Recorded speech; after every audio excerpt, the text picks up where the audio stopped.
All right, guys, we're at the University of Washington today, and we're going to be talking about black privilege. Karmelo Anthony was released from jail today on 75% reduced bond.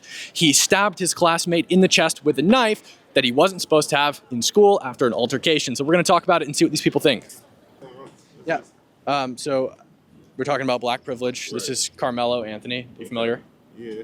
So Karmelo Anthony killed his classmate. He's the captain of the football and the track team. He murdered a white teammate, drove a knife through his heart. Okay. Karmelo Anthony was released from jail today on 75% reduced bond. Yeah. It was supposed to be $1 million. They reduced it by 75%, and he had $400,000 raised for him. If this was a white kid who killed a black kid, I don't see any money being raised for him, nor do I see reduced bail. Mm-hmm. But there is time and time again young black people who murder people and they're reduced from prison on reduced bail, or they commit armed robbery or whatever. Tyrese Ernest is a good example of this. He's a murderer who's released on reduced bail. There are countless. So. What's your take on it? Well, he's just a camera guy. He still has an opinion. And like you're saying, like white, black, you're making it a race thing when it needs to be a soul thing. A person lost his soul. Y'all are looking in a realm that really ain't, it's really like you're not paying attention to what it is. A soul is gone. Don't make it go off of no black or no white. Yeah, you got statistics. Yeah, you got numbers. Fuck them numbers, bro. At the end of the day, if someone lost their soul and you over here, you're not pushing the agenda to make it better.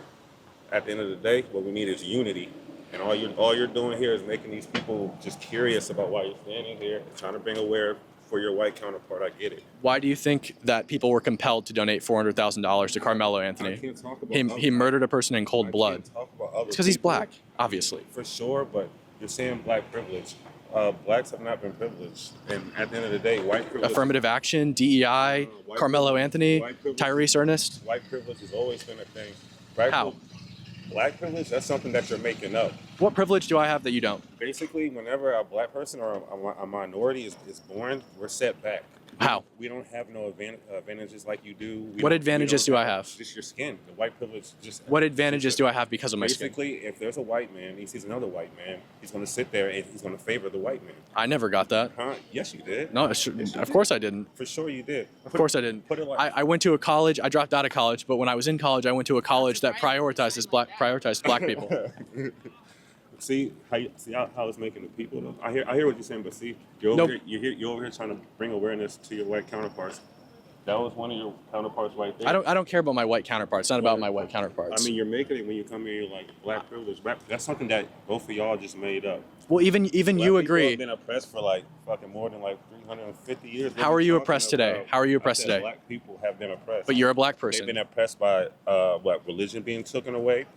Basically, how are you oppressed today? Fair chances getting taken away. What fair chances have been taken away from you? You can't sit there and go up the ladder because at the end of the day, when you go in there and they see you're a white man, white privilege, automatic advantage. Are you a student here at University of Washington? No, I'm part of life. I'm a student of life. Fuck university of all that. I'm a student of life. So what privileges do I have that you do not have? Privileges like this. You walk into a store, right? A white man see you. He not gonna bother you. He not gonna harass you. He gonna ask you, "Hey, buddy, you want to go golfing?" Hey, no, I've never been asked if I want to go golfing at a gas station. Trust me, it'll happen to you. Trust me, it won't. Okay, maybe you have a point to an extent, right? Yeah. But you're mad at the wrong people. You should be mad at the justice system. I am. Not rage baiting people. Well, I am mad at people. They raised $400,000 for him. Okay, but that's people. I feel like you specifically pointing out black privilege when there's also such a thing as white privilege. This is rage baiting. What privilege do I have that you don't? You should be shifting your focus.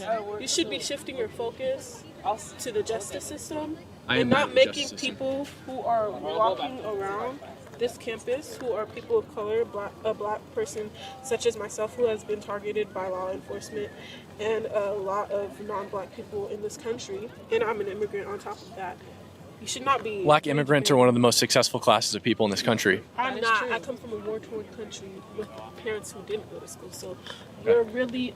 So what privilege do I have that you don't have because I'm white and you're not?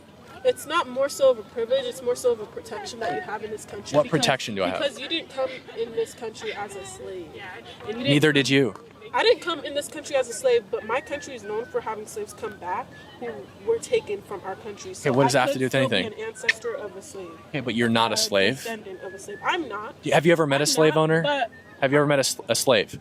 I've met descendants of slave owners. Okay, exactly. I've So met have I. descendants of slave owners. So have I. And people who benefit from the money economically that white owners have, built up over 70% of generational wealth is gone by the second generation. There's no generational wealth from slavery. And how long ago? I know people who are still alive whose grandparents were slaves.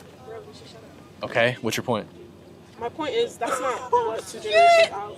No, 70% of generational wealth. So if I build up if I build up wealth right now, 70% of it will. What's that? Where's that other 30%? Well, 90% is gone by the third generation.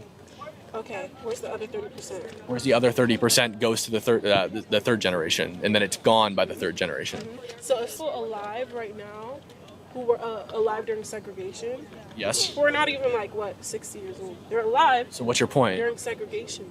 That's the privilege that I'm giving to you right now. That's Does segregation exist today? I don't. Does segregation exist They're today? literally pushing for it right now. Trump administration. The administration you're representing. What has is Trump? pushing for segregation. In what way has Trump pushed for segregation? Separation but equal, even in schools. When has Trump said separate but equal? Have you ever read over what's it called, Project 2025 at all? Trump did not Your endorse privilege- Project. the privilege So that first you of all, have- the privilege that you have right now is looking over everything. Trump did not endorse Because it Project doesn't affect you 2025. in the same way. Trump I'm not did, gonna nor sit does here- Project I'm not gonna 2025 sit call here for and Plessy v. argue Ferguson. with a bigot and somebody who already had a grown man at that, who doesn't read, who's very uneducated, and who's rage baiting black people specifically. Project There's other 2025 races does who not have call gone- for segregation. There's so many. Trump there's did not so endorse many it. Other races, you're rage baiting black people specifically. I'm to rage come baiting to- anyone to- who thinks that black privilege doesn't exist, because it does. And what if you're saying specifically black people? Who's the main target audience you think is going to be offended by that? Black people. You didn't put on this poster. Wait. Asian privilege. Would you didn't put on this poster white privilege. would you feel comfortable saying white privilege exists? I do feel comfortable saying that. Okay, why is it I'm a okay for you to minority say in that this to country. me? I'm a Well, that minority. upsets me.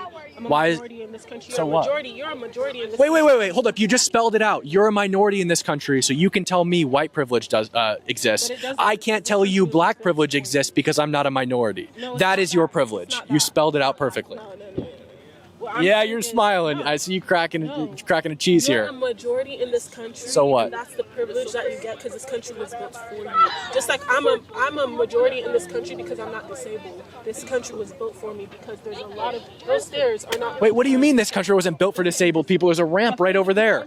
I got here with a wagon. Those are accommodations. I got that here with were a made wagon. for- Those are accommodations in this infrastructure that was made after it was built, not before, Okay. not during it, because they were an afterthought. Just like black people and black people's freedom and rights was an afterthought. What do you mean? Every major corporation in this country has a diversity quota. Affirmative action prioritizes black people to get into universities. I just not taken away. It was and it should be. It's a violation of the Civil Rights Act and the 14th Amendment, which is the exact law and amendment that were intended to protect your people. You can't agree with the Civil Rights Act and DEI at the same time. So, what's your solution, though? How do we get equality if we, what is the alternative? Well, what do you mean by equality? Do you mean? Do you think things are equal now? I think that people are treated equally by the law right now. Do you think that people live at a level of equality?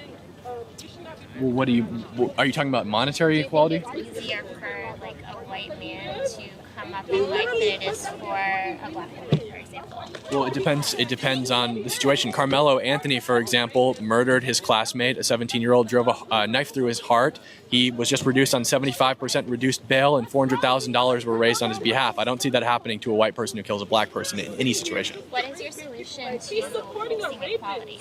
Treat everybody the same. Right in front of him. If he's supporting Okay, a but they're rapist, not then it's- treated the same now, and people don't In- have the same opportunity. In what way are black people not treated the same?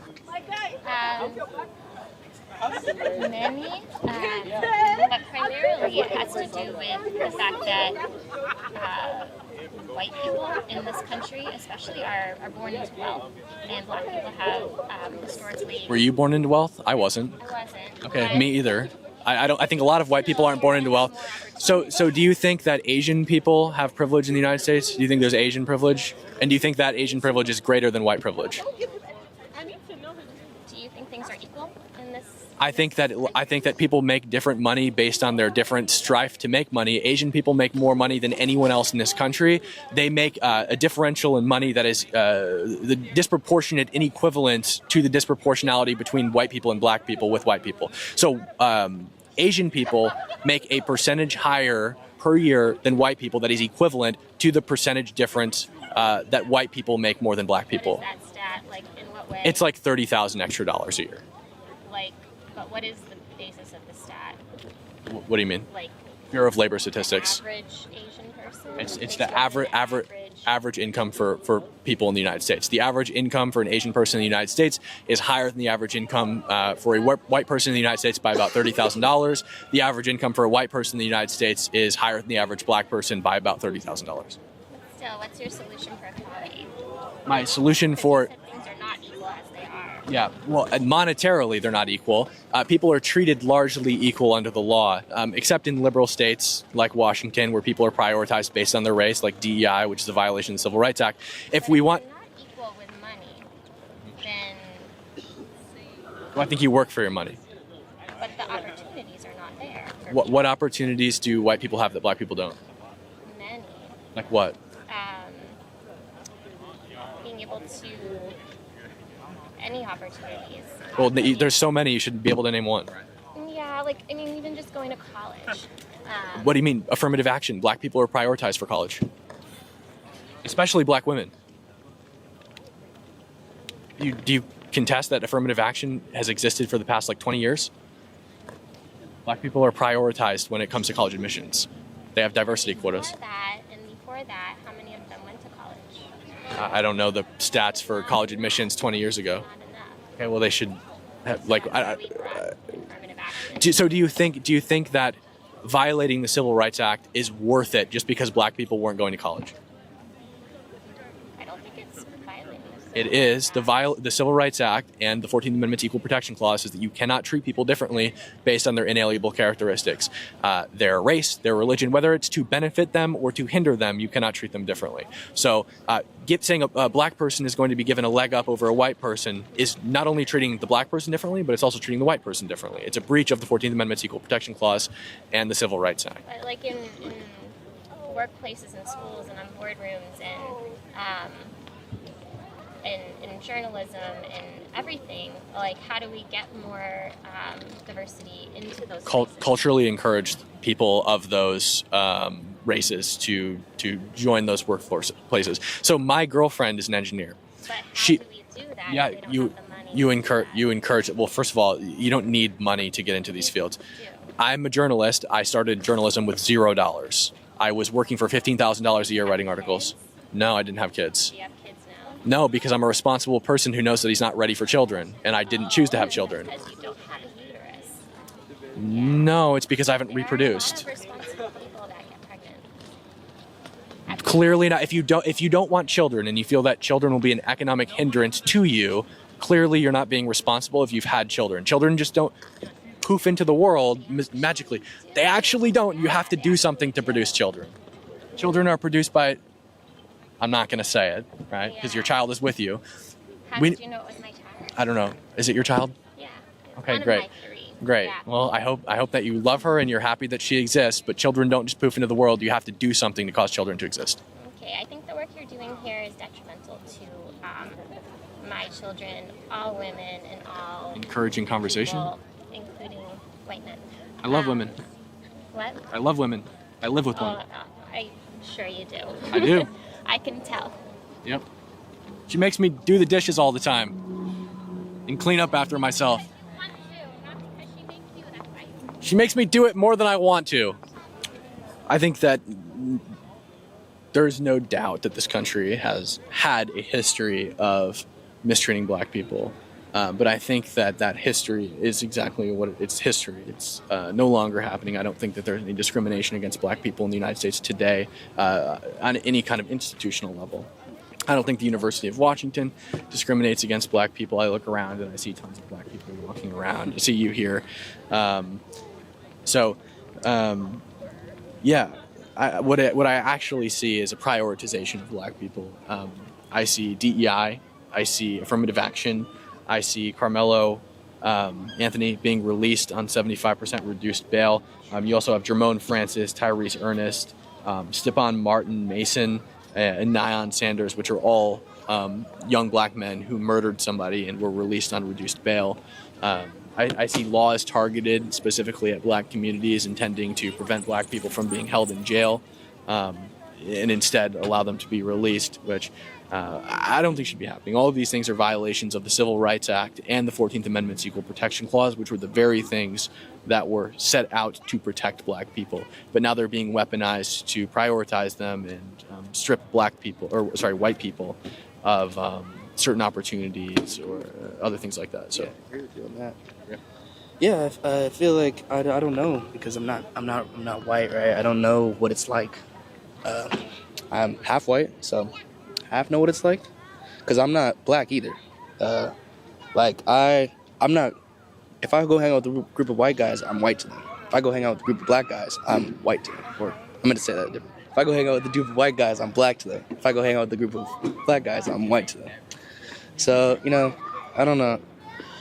It's a good point, and I do agree with you about the Civil Rights Act and kind of taking away from white people in general, because a lot of times people with DIE and diversity, they kind of forget the point is about humanity and just ethos in general, and that kind of like caring for another human. Like that girl that walked past, and she's like, "Get him." Fuck am I gonna get you? Like, I don't. somebody said that? When the lady walked past, and I just sat down. She's like, "Go get him." Like, what the fuck am I gonna do? I'm not gonna go get him. I'm not gonna. Like, what does she mean by that? They attack me regularly. Oh no, you're in the wrong place for this, buddy. That's for sure.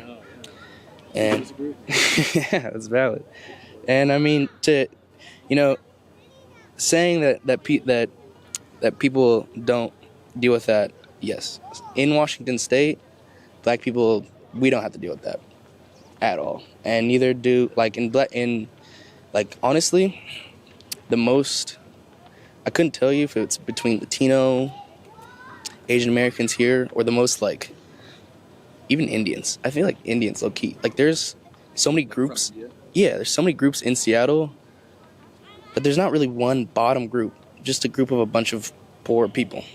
But my question to you is: have you ever been to the American South? You're from the American South? No, I'm not from the American South. Okay. So I've traveled all over the United States. I've been to the Middle East. I've been to Europe. I can't think of any states that I haven't been to in the United States. Maybe Nebraska or some other random bumfuck state like that. I don't know. You know what I mean? I've been to most states. I've been through the Midwest. I've been through the South. I've been to every state between New York and Florida. I've been to Texas, Tennessee. I haven't been to Louisiana, so maybe there's one that I haven't been to. But yeah, no, I've been all over. I feel like most major cities, like you're saying, any major city you go to nowadays is gonna be fine. You're not gonna be hurt, harmed in any way. Just doing a normal American day. Just go and get coffee, whatever. The only issue I have with that really is not even an issue. It's more of the existence of a sundown town. You know what a sundown town is? Yeah. So yeah, you're familiar. So you kind of know what goes on in that town. Where do you think there's sundown towns today? Well, I've been to a sundown town. Where? Monroe. Monroe, where? Monroe, Louisiana. Louisiana. And it's still a sundown town. Yeah. That shit is not. So you're telling me today, if you went to Monroe, Louisiana, you would be shot after dark? Shot? No. I mean. Well, that's what a sundown town is. You get shot after dark. Well, that's like the very base definition of it. If you probably were to look at it Merriam-Webster, yeah, that's what it's gonna say. But that's not really what I would consider a sundown town. What would happen? You would just be discriminated against. You know what we're talking about right now. What you're fighting for. How you feel about white people being discriminated against. In what way would you be discriminated? Yelled at, called all types of words. Just harm, just throw stuff at you. And I don't contest, by the way, that there are towns in the United States that are more racist than others. I just take it back when we talk about sundown towns a little bit and their existence today, because sundown town, I think when most people hear that, they think if a black person goes there after dark, they will be lynched. But sure, I do not contest at all that there are definitely cities or towns in the United States, probably in Louisiana, where you'd get called the N-word or whatever. My family is back in Africa right now. we'd be worse off, but I wouldn't be talking about this with you right now. I would just be living my day-to-day life, because unless I was in specifically South Africa, but I'm not in an apartheid state, so I have nothing to do with it. Like, if I was back in my home, back where I came from, you know, I'd be chill. It'd be cool. It's pretty chill, cool here too, I think, right? It's chill, cool here, and we built it though. You know what I mean? We gotta remember that natives were not up here. I mean, like, I get kind of abrasive. Like building it. I get kind of abrasive when people say like black people built the United States, because slaves. Okay, so slavery was completely abolished in the North by 1804. Washington State didn't exist. Slavery was completely abolished by the year 1804 in the North. It was abolished in 1860 in the South. That's actually 5 years before Lincoln was born in the North. Slavery, and it's also before industrialization. So, like, I think industrialization built the North, and I think the North had the most lasting impact on where we are today. Unfortunately, I think that slavery held the South back. It pigeonholed them in agriculture, and they didn't industrialize why they lost the Civil War too. Thank God, but it held the South back, and they built plantations. Slaves built plantations that don't exist anymore. I mean, most of them are not functioning plantations, if the buildings even exist. And so, except yours, yeah. Yeah, but I mean, those plantations don't drive American industrialization. It mostly happens in Silicon Valley, and so, I mean, I get kind of abrasive at that idea, because it's like, I mean, these buildings definitely weren't built by slaves. They were built by masons, and nowhere in Seattle, nowhere in Western Mississippi you're gonna really do it. Or New York, or I don't think anywhere north of Virginia probably had any significant amount of slave labor involved in any construction of building. It was the Irish, for the most part. Irish did a lot, yeah. It wasn't just the Irish, though. I mean, there were lots of. I didn't mean to like. Yeah, no.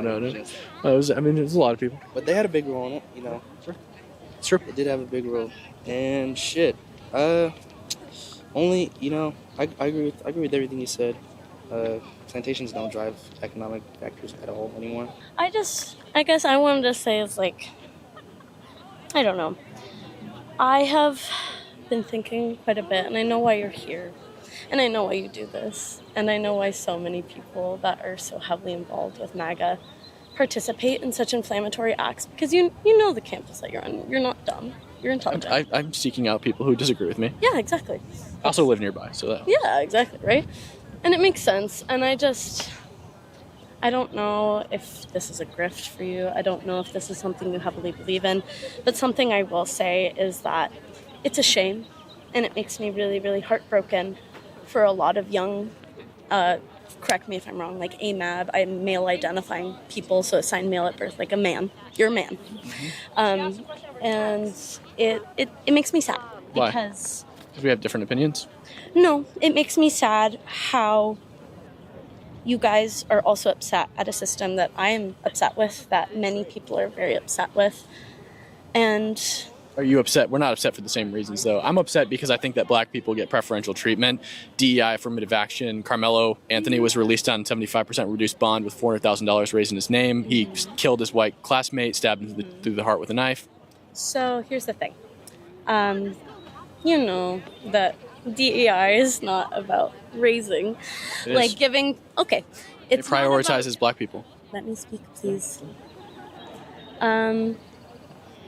It was something that was a big deal and is a big deal because of the civil rights movement, and it's not taking anything away. It's raising standards, and I don't really want to get into DEI with you right now. It's a violation of the Civil Rights Act and the 14th Amendment. Yes, and what I more so want and you to support say, that? And I know who you are, and I know what you're doing, and I know what this is. Fine. I would appreciate you not interrupting me, but all I want to say is to you and your viewers that it makes me so sad, because I understand what your need for knowledge is. I have the same need for knowledge. I want to know why the fuck these systems work. You're searching for reason to all the bullshit that we face, like as a country. And I'm gonna say to you up front, yes, so many people are being neglected by politicians. So many people are being neglected by systems that are supposed to quote unquote help people. But the answer is not antagonizing one another and hurting I'm not one antagonizing another. people. I'm trying to have Yep, conversations. That's what you're doing right now. And it just... I'm trying to have it conversations. makes me sad because I'm trying to have conversations with people. we are all looking for the same information. And I'm information just looking that for you're conversations. looking for is not going to be found Listen, in conspiracy I'm not seeking theories. anything. It's not a conspiracy theory.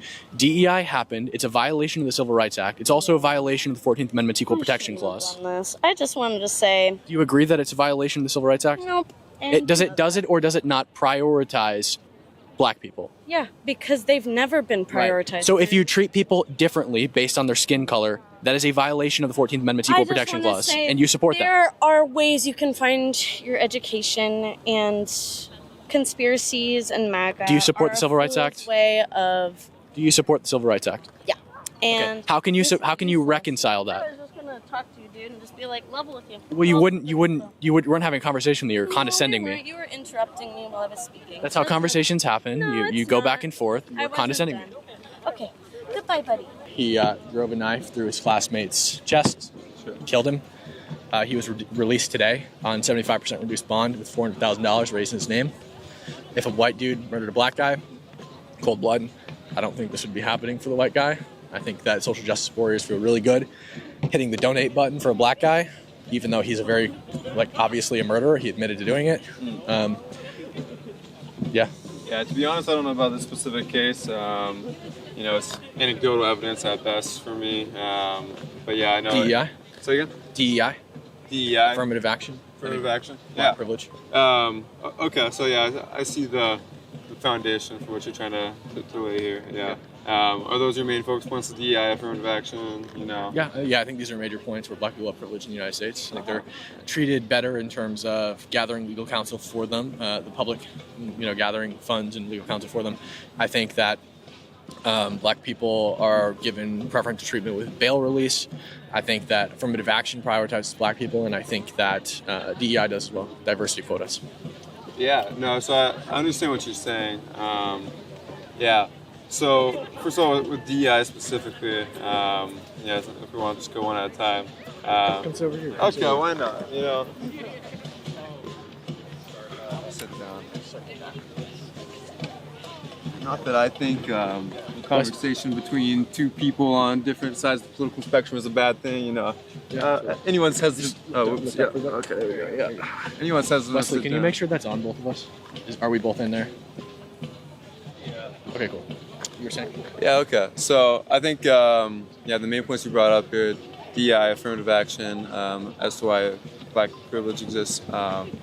So I think that you'd have to be very ignorant of a long history of black Americans being disenfranchised for you to say that, DEI or some analogous policy is not rightful in, bridging the gap between... History is history, right? It doesn't happen today, so why should we be violating the Civil Rights Act and the 14th Amendment to prioritize black people in college admissions and job applications? History is history is a really dangerous thing to say, I won't lie. Why? Well, yeah, if we want to be a little more open-minded here, we could expand our scope over to, say, Appalachia, right? So in Appalachia, communities of coal miners. I'm from Appalachia. Communities of coal miners were, abused and put through, terrible treatment. And now that industry has kind of gone away, or has been forced away with climate action and stuff. And so, those communities, I think, also need some. Reparations, some recognition that, they've been mistreated terribly by the coal industry. And so, any group... They chose to be coal miners, right? And I don't agree with you that poverty is rife in Appalachia. But you don't agree that poverty... Well, I do agree with you. Oh, you do agree. Okay. But it was ultimately those people's jobs to become coal miners. I'm from a mining town as well. Yeah. When the mine dries up, you're fucked. Sure. But ultimately, it's your choice to become a coal miner, right? Yeah.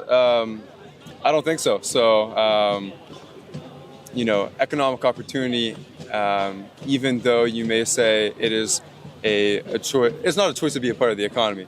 I mean, you could say, sure, people can get by without being part of the economy. But you ultimately choose how you participate in the economy, right? If you chose to be a coal miner, you chose to be a coal miner. And I'm not disagreeing with you that certain places have certain advantages and disadvantages, right? My town, you could work at the dollar store, or you could be a zinc miner, right?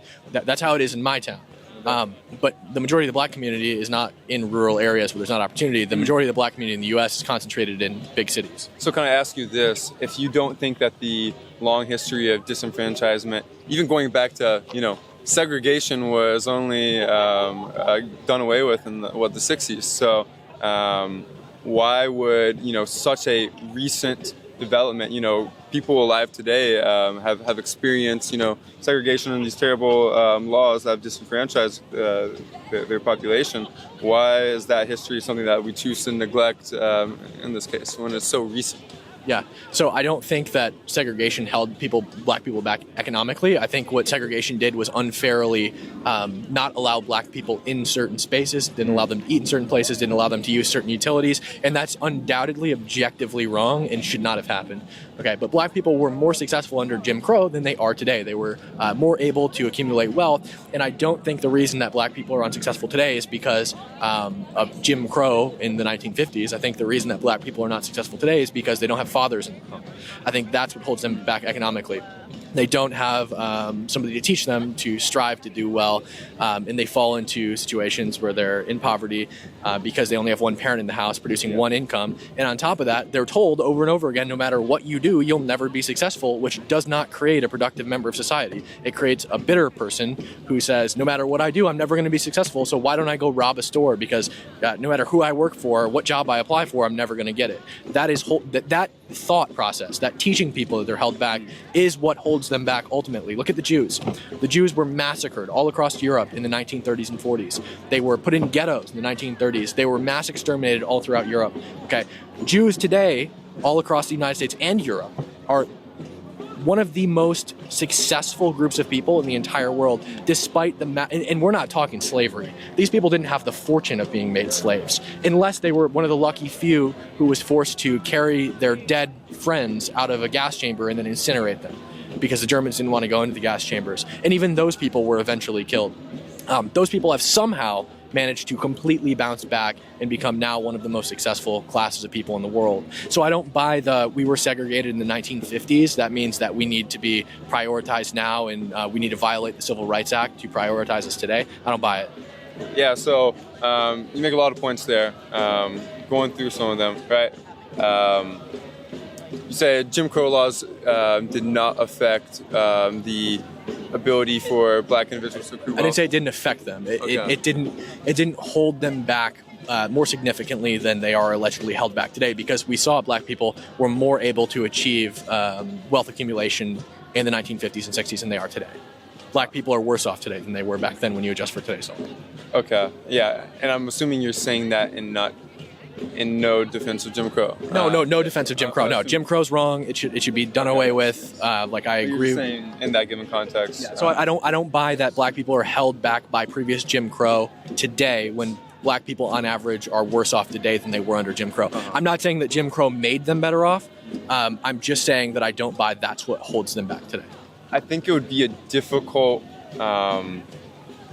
very difficult picture to paint for me to say that, single-parent households and, 1/10 of the wealth in black households compared to that of white households. I think it's not 1/10. It's about 1/10. No, on average, black families make $30,000 less than white families. Conversely, Asians make $30,000 more than white people. Wealth, not income. Sure, well, 70% of generational wealth is gone by the second generation anyway, 90% by the third. So, I also dispute the idea that, black people aren't able to accumulate wealth due to past oppression, because really nobody's accumulating wealth at all. The majority of white people don't start off with wealth accumulation. I'm probably not going to inherit anything from my parents. I'm not going to inherit anything from my grandparents. You probably aren't either. I hate to break it to you. Yeah. So, it's interesting, though. So, when your parents are successful, there's very empirical data on this. When your parents are successful, college educated, whatever, this, that, whatever, that does seem to be a trait that passes on to the next generation, even if it's not a like the physical wealth, the tangible wealth. And I would say if we want to look at, for instance, Appalachian America again, in the poor white communities there. Hey y'all, I think that so.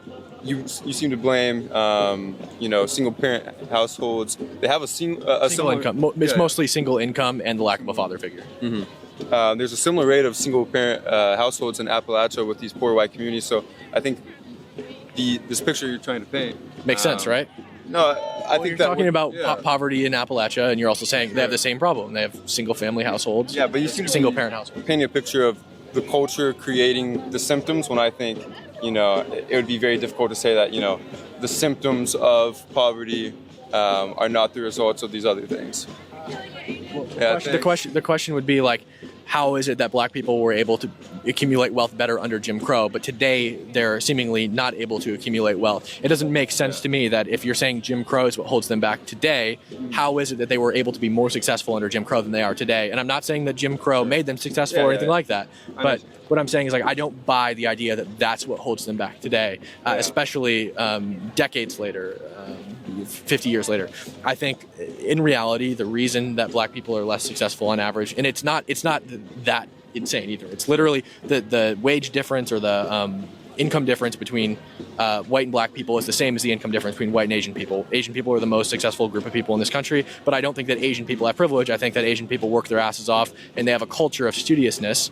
Not all Asians. My siblings are all Asian, and my siblings are Cambodian, and they told me like Cambodians don't have this culture of like studiousness, but a lot of Eastern Asians do, which is why they tend to be more successful in situations in like capitalist societies, right? Because they work their asses off, they go to college, and then they have a prioritization on education. So it's not that much of a difference, but I think that the primary difference in income is going to be largely attributed to you have a single income household when the person is a child. You have a culture that tells you you'll never be successful, you'll never make it, the system's going to hold you down. Black people are oppressed in this country. No matter what you do, you'll never be successful. That leads you to say, well, if I'm never going to be successful, why don't I just go rob a store? Why don't I join a gang and make money outside of the system? That's what I think drives it. Yeah, so I see the picture you're trying to paint here. But yeah, I would ultimately still say very erroneous thinking in my viewpoint, and what I'll guide you through here is, within Seattle, the neighborhood that you were born into is supremely reflective of the amount of income that you're projected to make in your lifetime when adjusted to parents' income. And that is not, so they did a long study regarding stabilizing for parent income, where you're born, the education system you're given, the people that you're around, and whether you say that is contributive to your point or not, of the people you're around, like what is surrounding you. I think that it is still to say that is a systemic feature. I don't doubt what you're saying. Yeah. I don't doubt that you're going to be more successful if you're born in Bellevue as opposed to like Covington or something, right? For sure, you're going to be more successful if you're born in Covington Bellevue, because it has to do with like who you know, right? You probably know a lot more important people if you're born in Bellevue, but being born in a place with less wealth does not preclude you from meeting people who are important. I was born in bumfuck upstate New York, in the middle of nowhere, the poorest county in the state, which really says something in New York State. I didn't know anybody, population of maybe 8,000 people. Sure. There's nobody who lives there. The nearest town is Syracuse, New York, very, very small city.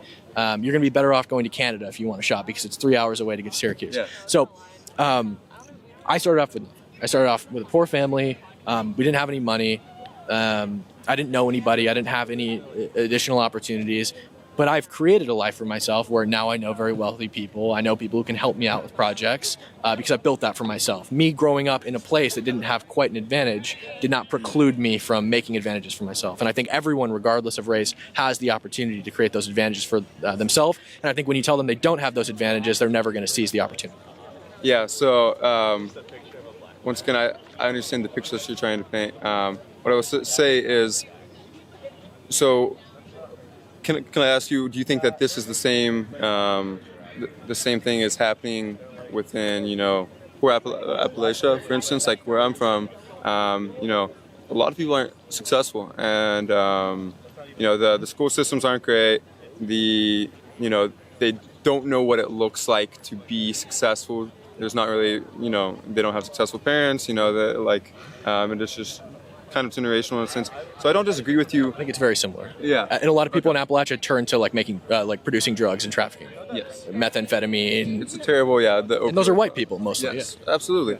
So I think that is evidence that this problem can be created organically without any form of oppression, because white people in Appalachia were not oppressed, right? They fell in hard times and they turned to making money outside the system, and their parents probably did the same thing, taught them you're not going to be successful, whatever.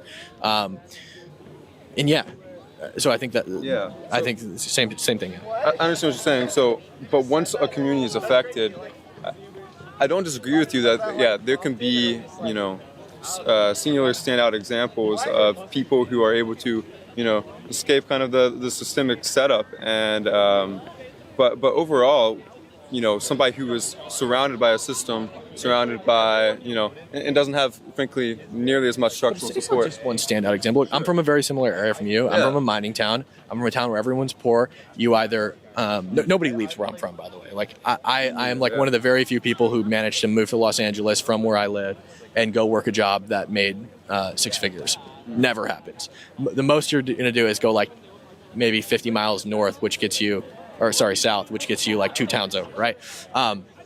You're here. You're in at the University of Washington, which is a very nice school with a high tuition. Evidently, you made it. I made it too. And what I say is, like, if I can work out of that circumstance, if you can work out of that circumstance, why can't anybody else work out of that circumstance? I didn't have anything special or innate about me that that gave me a leg up. I'm a highly motivated person, but that's not something that you can give people. You know what I'm saying? Mm-hmm.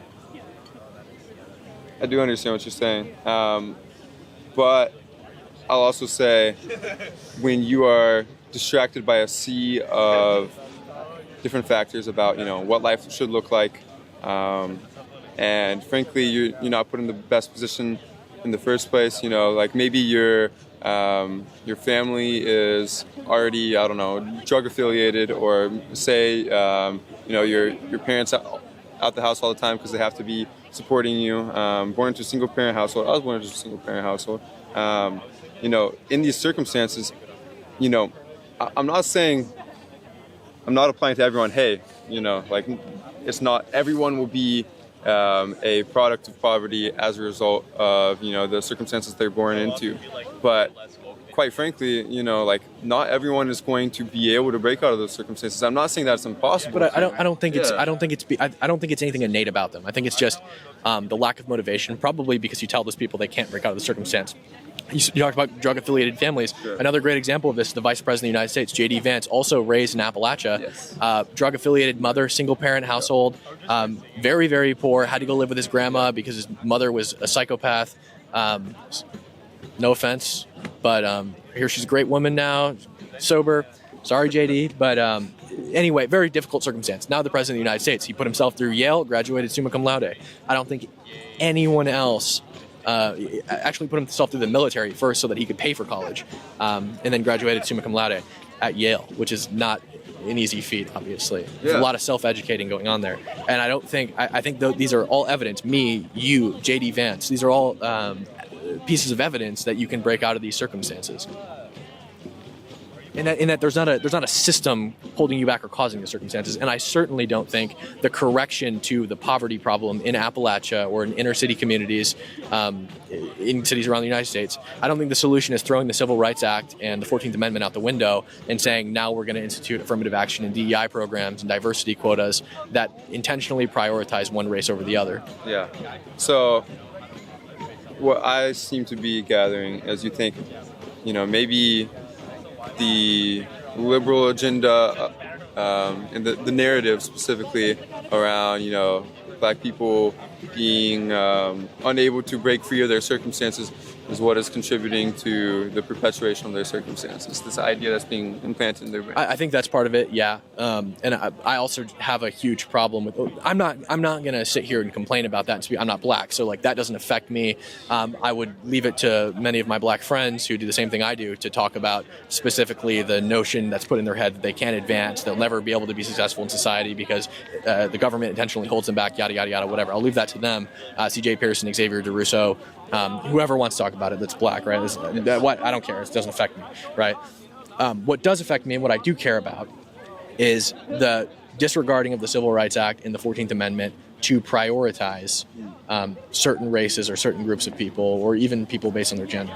I don't think that these things, I think that you should try to culturally motivate these people to do things, not say we're going to give you a free pass and you don't have to do anything, we're just going to let you in. It doesn't matter if you failed through high school or not, it doesn't matter, whatever.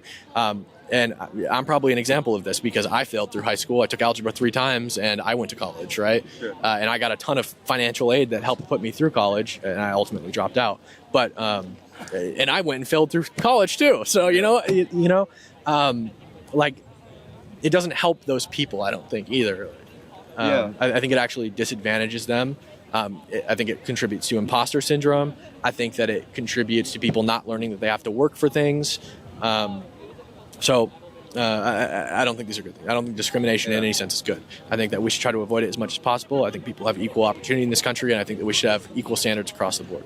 Yeah, so I got 2 things to say. One would be, and you can respond directly after this, or you can wait till I finish both things. But yeah, one would be, although I might, I might disagree that DEI is the specific best option to bridge this disparity that's happening. I do think DEI is still pretty strong because somebody who's failing out of high school, these are not the people that are being encompassed by expanding the scope to allow maybe a candidate that is initially not up to the standards of qualification, maybe slightly below. The scope is expanded. It's not just like, hey, you failed out of high school, come to college, right? It kind of is. That's what happened to me, and it's also what happened to. My school, upstate New York, we imported like tons of black people from the city, sure. And it was through affirmative action. It's like that is what it is. Like you failed through high school, it's okay. Now you end up failing through college, and it's like, I just wasted a bunch of money. Now I'm in debt, and it sets me up for failure, and it sets anyone else who's a product of this up for failure. I don't think that it is good. I don't think that it helps anybody. I think that we should have a flat standard across the board. And not discriminate. There are some colleges that will accept, a wide range of people, but, I'm not trying to take any shots at you here, but like somebody who fails high school of any, creed, like that doesn't matter. Somebody who fails high school is not going to get into a great college. Like for instance, did you get into a top-end college after failing high school? No. I got into a shitty school. I think so, yeah. I got into a shitty school, but the top-end colleges do have diversity quotas, and they do have affirmative, or they did until the Supreme Court ruled that they can't have them. They had affirmative action that prioritized people of specific races over people of other races. Asians got it the worst. Yeah. They were deprioritized the most, unfortunately, because they have a culture of studiousness and academic achievement. And so they're deprioritized because there are so many Asians trying to get into college that they said, well, we need more black people. We need more people of this ethnicity or race or whatever. I think the best way to do this is to find somebody who is of whatever characteristic you're trying to encourage people to like do better, whatever, right? And have that person culturally encourage those people to do better. So. Yeah, I'd also like to invite, if this gentleman over here has anything to say, We spoke. I like that. How's it going, man? It's good to see you. Good. No, I forgot the name of the YouTubes. Cam Higby, Cam Higby. Higby, like Higby, and it's Cam with a C. Cam Higby. Damn, guy right ahead of fat ass. I'm trying to tap. I'm back to my dorm later. Terry Hall, 6'4". Cam, can you spell the last name again? Higby. Is this Turning Point? No. Oh, Today's America. Thanks, man. Have a good one. it's YAF. No. Today's America. Oh, is that like a that place? It's digital media, news and digital media. Okay, like You the creator, or you just one of the? I'm their like first person media personality. Okay, So cool. I'm not the creator. I've been with them for a long time, but I'm not.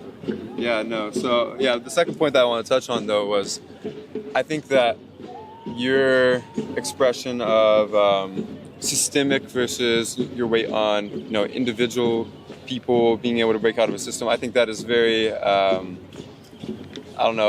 valuable to this idea that I think it's just a very valuable idea, because to me, to deny systemic features that create outcomes more broadly, and these aren't systems that are being imposed on by outside narratives that are being produced of like, hey, you're not good enough or anything, but even like taking something in a vacuum of a systemic feature and the products that it creates, I think, and I can create examples if you like. By systemic, do you mean government, or what do you mean?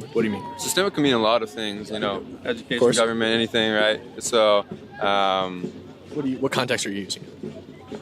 Yeah, so talking about the coal mining. Systemic could be an umbrella term for especially the black community. Government-wise, What does the government do to discriminate against black people today?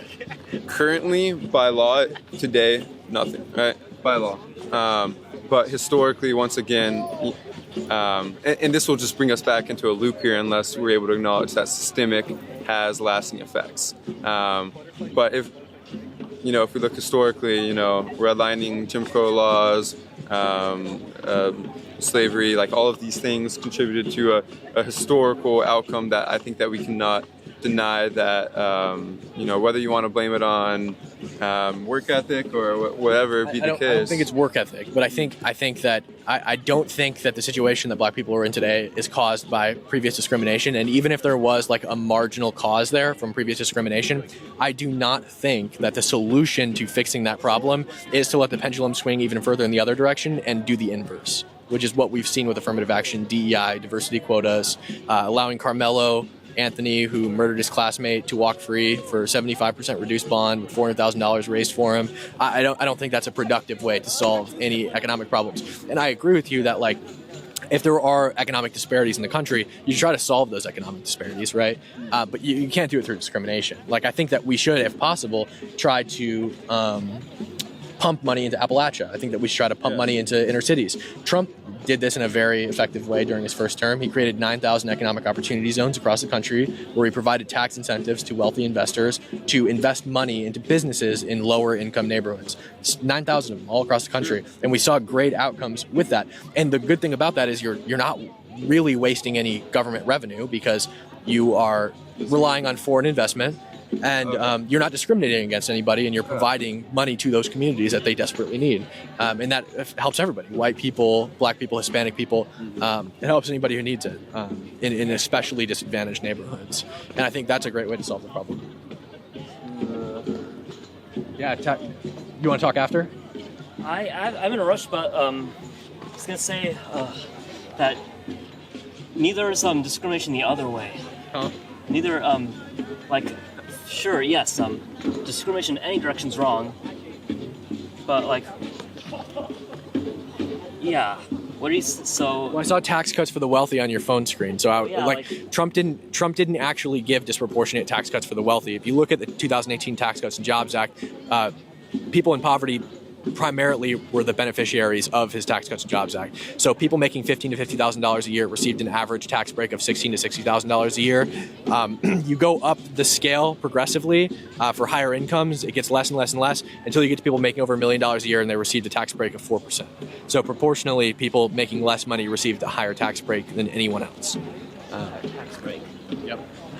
Now, wealthy people are going to receive, the break for them is going to be more money by volume because they physically have more money, right? And proportionally, that's going to be less than the proportion that poor people didn't have to pay. Yeah. So I'd say. Say black privilege is real. Yeah, so are yes. That doesn't mean other privileges aren't real either. Sure. Well, I don't think that I don't really believe in white privilege in the United States, but what I'll say is like we have a culture of affirmative action, DEI, diversity quotas, and Karmelo Anthony here, who was released from prison on 75% reduced bail after murdering his white classmate, driving a knife through his heart. He also had $400,000 raised on his behalf by white guilt-driven liberals. And you know, those people, as they're donating to a cold-blooded murderer, are definitely sitting there on their phones. I did that. Yep, I helped a black guy. You know, it's like you helped a cold-blooded murderer. Who cares what his race is where I'm coming from. Don't worry, I'm liberal and I condemn that guy all the way. Perfect. Yeah. Cool. I can condemn that guy too. I'm not making any. But there are people. Yeah, sure, whatever. But yeah, back to some systemic things though. If you want some evidence that now has come to my mind of systemic features that are still in effect today. Well, first of all, there was I'm sure you've heard of this, but the study where they took two candidates with identical resumes, gave them one a white name, gave one a black name. Yep. The black name was rejected far more often than the white name. I've read the study, yeah. There was a counter study done to this study, sure. And they found that the reason people were being rejected was not the result of their name being a black name. It was the result of their name sounding poor. So people who were named like Sharquisha were going to be just as likely to not get a callback as people named Larry or Bob. These are poor-sounding white names, right? Larry, Bob. Name working class names, right? So it was socioeconomic discrimination, not racial discrimination. If you had a name like Denzel, right, or some kind of another black name that sounded more like not poor, right, like Sharquisha or whatever. You're going to be more likely to receive a callback, regardless of your race. I can't make a claim on this counter study that you're providing here, but to move on with another one. I mean, the war on drugs, crack versus cocaine, one was more prevalent amongst white communities, one was more prevalent amongst black communities, one received much harsher sentencing. Is that happening today? I would still argue that there is a stigma around crack over cocaine, and there's harsher sentencing. Sure, a stigma. You can't solve a stigma. There's almost nobody in federal prison for drugs at all. It is happening to an extent. There's almost nobody in federal prison for drug possession. But her name's Breonna Taylor. She got shot because of the no-knock warrant. Yeah, I don't agree with no-knock warrants. They weren't killed because they were black. Breonna Taylor was killed because her boyfriend was selling drugs. The police executed a no-knock warrant on her home. They got into a shootout. And she ran in the crossfire and got shot. That's why she was killed. It wasn't because, she was black or anything. I have a question for you. Are you standing here today, listening to other people, having a conversation with them, or just putting back case studies? Both of them. Okay, I'm doing both. Then I'm completely fine with you doing this. I agree with both sides. I don't take sides. I don't agree with a lot of things. I think that I'm very in between in the sense. But I will say, as long as you're listening to other people and not trying to throw case studies back at them, I'm more than happy. Yeah, I feel like this is a decent conversation. At the end of the day, a liberal and a Republican, just because of our differences, doesn't mean we have to throw case studies. Totally agree. Yeah. I think that we should for sure cite evidence against each other, but I don't think that, I don't want to be at your throat. I don't want you to be at my throat. Sure. I get really worried with camera stuff. All right, you were saying, go ahead. So you can defer back to a socioeconomic defense here too, but with black Americans versus white Americans, I know that for the same crimes, they are likely to receive harsher sentencing. Also, for nonviolent crimes, they are likely to receive harsher sentencing. And yeah, just across the board, stop and search performed by police and sentencing and incarceration rates are across the board higher, even when accounting for the same crimes. Do you know why? I would like to hear an explanation if you have one other than discriminatory. Perfect. Yeah, so the Federal Bureau of Prisons has an interactive data analyzer that you can go to and you can look at. It's really good, actually. Yeah. And you can sort by pretty much anything. Yeah. You can sort by race. You can sort by first-time offense, second offense, third offense, fourth offense. Mm-hmm. You can sort by drug possession, drug trafficking, armed robbery, whatever it is. You can sort. So if you look at sentencing for white people versus black people, white people are actually sentenced more often and for longer for almost every category of crime. When you adjust for first-time offenses. So first-time offenders that are white are sentenced more often and for longer than black people in almost every instance. Black people, however, are sentenced more often and for longer in a lot of cases. If you look at the data raw and you look at the amount of black people in prison and the sentences they're serving out, it will, on its face, look like black people are sentenced more often and for longer.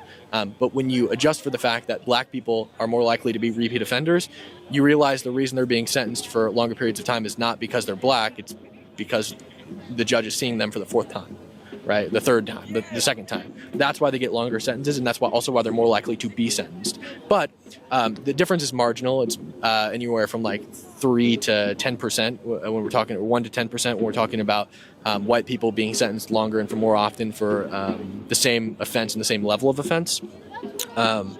But the idea that black people are sentenced more often for longer for the exact same crime is not true. It's similar logic that the wage gap argument relies on, where it's like, okay, we're just going to say the raw data shows that women get paid less on average. It's like, okay, yeah, it's true. But why do women get paid less on average? Well, because they pursue different career paths.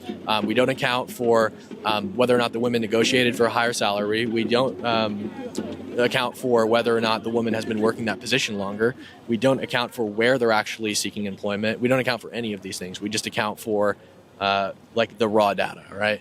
And like a good example is my ex-girlfriend. I got her a job at the company I work for, writing articles, news articles. I was making more money than my girlfriend. It wasn't because she was a woman. It was because I'd been working there longer and I got a raise. She started out on starting salary, and so she was making less money. And when you start accounting for these confounding variables that you might not see at face value, you realize these disparities start to go away. Similar to why do black women die more in childbirth? It's only like 0.02% higher for maternal mortality. But why is it because the doctors? So significant when it comes to it's not really not that. It's like childbirth deaths. So 0.02% is it's quite significant. Well, it depends on how you define significant. It's very small. Yeah. Okay. The difference. However, like why might black people, black women specifically, die more in childbirth? It's not because they're being discriminated against by the doctor who's giving them a cesarean section. Because black women are 60% of black women over the age of 20 have diabetes. 60% of black women over the age of 20 have heart disease. I think it's like 1 in 3 black women don't know the symptoms of heart disease. They're more likely to have carotid arteries. Like these are all comorbidities that go along with giving birth. And if you have these comorbidities, you're going to be more likely to die. And the fact that the birth rate is only nominally higher for black women suggests to me that it's probably not discrimination, because if it was discrimination, it seems like it'd be at least 1% higher. But that it's probably because black women are more likely to have health problems that are comorbidities. Yeah, I think ultimately where we disagree from this conversation is whether we think that being born into a poor situation is likely, well, not likely. I'm sure you would agree that it's likely to, but is a strong contributing factor to why people are, perpetually going to have, intergenerational poverty and, pass that on to, I agree with you. Yeah, the next generation. I agree with you that poor people are more likely to stay in poverty. Yes. Where we disagree, I think, is the access to opportunity. I don't think that poor people are precluded from being successful. I do think that wealthy people are probably going to be more likely to be born to a wealthy family. Be born in Bellevue, you're probably going to be more likely to be wealthy than somebody else. Yeah. But I don't think that somebody born outside of Bellevue is precluded from that, from building wealth. I agree, but when there's a system in place that makes it so difficult, whether it be the schooling differences between areas that have higher percentages of blacks versus whites, or if you'd like to say, just the fact that being surrounded by, people that do not know what success looks like, do not have the connections, do not know what that,